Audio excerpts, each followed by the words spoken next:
అందరూ బాగున్నారా? ఈరోజు మన ఛానల్‌లో డోన్సులు చేయడం చూద్దాం. ఈ ఒక రకమైన బిస్కెట్స్ అన్నమాట.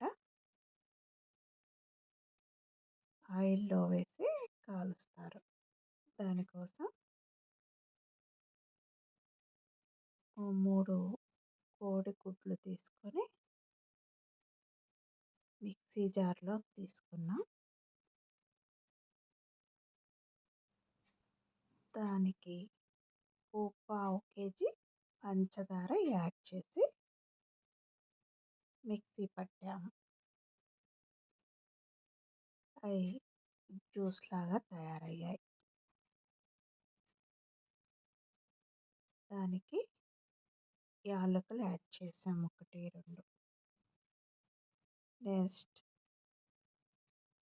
గోధుమ పిండి, వెన్న, ఇంటిలో తయారు చేసిన వెన్న తీసుకున్నాం.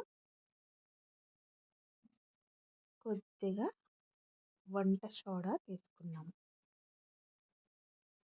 ఈ వంట సోడా వేయటం వల్ల బిస్కెట్స్ మంచిగా పొంగుతాయి, మెత్తగా కూడా వస్తాయి. తినటానికి స్మూత్గా మెత్తగా ఉంటాయి. దీనిలో కొంచెం ఇంట్లో తయారు చేసిన వెన్నని వేడి చేసి కలుపుతున్నాం.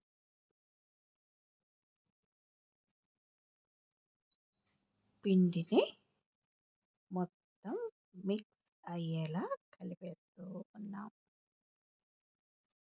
బాగా నీట్‌గా కలపాలి. ఈ పంచదార, యాలకులు, ఎగ్గు వేసి చేసిన జ్యూస్‌తో పిండి కలపాలి.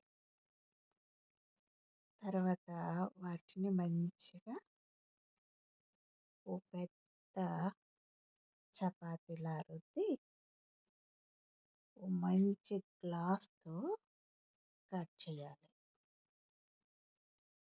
రౌండ్‌గా కట్ చేయాలి. చూడండి ఎలా కట్ చేశారో మా పిల్లలు, మా బాబు, పాప కట్ చేశారు. వాటిని చక్కగా ఒక వైట్ క్లాత్ మీద పెట్టేసి తీసుకెళ్ళి వేడి వేడి ఆయిల్‌లో వేసి మంచిగా డోన్సులు తయారు చేశాము. ఇందులో మా బాబు, పాప, నేను ముగ్గురం ఉన్నాం. ముగ్గురం కలిసి మంచిగా డోన్సులు తయారు చేసాం. ఏం లేదండి, ఇది కేక్ చేసే మిశ్రమం. కేక్ చేయకుండా బిస్కెట్స్ చేసాం. ఈ తరం పిల్లలకైతే తెలిసే ఉంటుంది. ఈ జనరేషన్ పిల్లలకి ప్రజెంట్లో ఉన్న పిల్లలకి తెలుస్తుంది. పెద్దవాళ్ళకి తెలియకపోవచ్చు. అయితే నా చిన్నతనంలో ఇవి బాగా చేసేవాళ్ళం ఇంట్లో. మేము ముగ్గురం అక్క చెల్లెళ్ళం కలిసి టైం దొరికినప్పుడల్లా చేస్తూ ఉండేవాళ్ళం. ఎక్కువగా మా పెద్ద పిన్ని ఇవి చేసేది. పిన్ని చేస్తుంటేనే చూసి మేము నేర్చుకున్నాం. ఓకేనా? ఈరోజు చాలా పిండి వంట చేస్తూ ఎంజాయ్ చేసాము.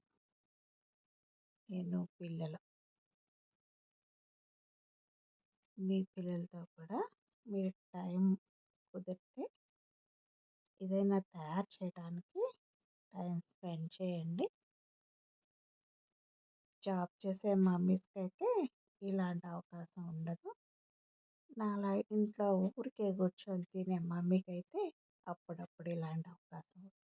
Okay, thank you so much.